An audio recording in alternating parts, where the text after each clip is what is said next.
Welcome all. Day 87 of 150 days challenge. ಬೆಳಗ್ಗೆ ಎದ್ದು fresh ಆಗಿ ನಾವು ಉಂಟು ಆಫೀಸ್ ಕಡೆ. ಅದೆಲ್ಲ ಕೆಲಸ ಮುಗಿಸ್ಕೊಂಡು ಬಂದಮೇಲೆ ವಾಪಸ್ ಬ್ರೇಕ್ಫಾಸ್ಟ್ ಟೈಮಲ್ಲಿ ಬ್ರೇಕ್ಫಾಸ್ಟ್ ಮಾಡ್ಕೊಂಡಿವಿ. ಅದಾದಮೇಲೆ ಒಂದು ಸ್ವಲ್ಪ ಗ್ಲಾಸ್ ಫಿಟ್ ಮಾಡೋದಿತ್ತು. ಸೊ ನಾನು ನಜೀರ್ ಬಂದು ಗ್ಲಾಸ್ ಫಿಟ್ ಮಾಡಿದ್ವಿ. ಅದಾದಮೇಲೆ ಹೊರಗಡೆ ಹೋಗಿ ಒಂದು ಸ್ವಲ್ಪ ಊಟ ಪಾರ್ಸಲ್ ತೊಗೊಂಬಂದೆ. ಸೊ ಊಟ ಲಂಚ್ ಟೈಮಲ್ಲಿ ಊಟ ಮಾಡ್ಕೊಂಡು ಅದಾದಮೇಲೆ ಸ್ವಲ್ಪ ರೆಸ್ಟ್ ಮಾಡ್ಕೊಂಡು ಜಿಮ್ಮಿಗೆ ಹೋಗಿದ್ವಿ. ಜಿಮ್ಮಲ್ಲಿ ಇವತ್ತಿರುತ್ತೆ ನಮ್ಮದು ಚೆಸ್ಟ್ ಮತ್ತು ಟ್ರೈಸೆಪ್ ಕಾಂಬಿನೇಷನ್. ಸೊ ಇದ್ರ ಜೊತೆ ನಾವು ಎಕ್ಸ್ಟ್ರಾ ಮಾಡಿರ್ತೀವಿ ಒಂದು 2 ಎಕ್ಸಸೈಸ್ ಬೈಸೆಪ್ಸ್ ಅಷ್ಟೇ. ಸೊ ಅದು ಬಿಟ್ಟರೆ ರೆಗ್ಯುಲರ್ ಕಾರ್ಡಿಯೋ, ಆಮೇಲೆ ನಮ್ಮದು ಆ್ಯಪ್ಸ್ ವರ್ಕೌಟು. ಸೊ ಇಷ್ಟೆಲ್ಲ ಮಾಡೋಕ್ಕೆ ನಮಗೊಂದು ಆಲ್ಮೋಸ್ಟ್ 3 ಅವರ್ ಮೇಲ್ಗಡೆ ಟೈಮ್ ತೊಗೊತ. ಐ ಥಿಂಕ್ ನಾನು 5:40 ಹೋಗಿದ್ದೆ, 9-10 ಹಂಗೆ ಹೊರಗೆ ಬಂದೀನಿ.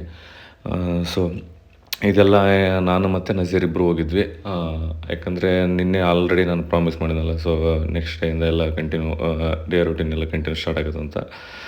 ಸೊ ಅದಾದಮೇಲೆ ಲಾಸ್ಟಲ್ಲಿ ಬರಬೇಕಾದ್ರೆ ಒಂದು 47-48 ಮಿನಿಟ್ಸ್ ಏನೋ ಕಾರ್ಡಿಯೋ ಮಾಡಿದ್ವಿ. ಯಾಕಂದರೆ ಕಾರ್ಡಿಯೋ ಕೌಂಟ್ನು ಮಾಡಬೇಕಲ್ಲ, ಅಟ್ಲೀಸ್ಟ್ ಒಂದು 2.5 ಅವರ್ ಇಟ್ ಮಾಡ್ಬೇಕಂತೇಳಿ.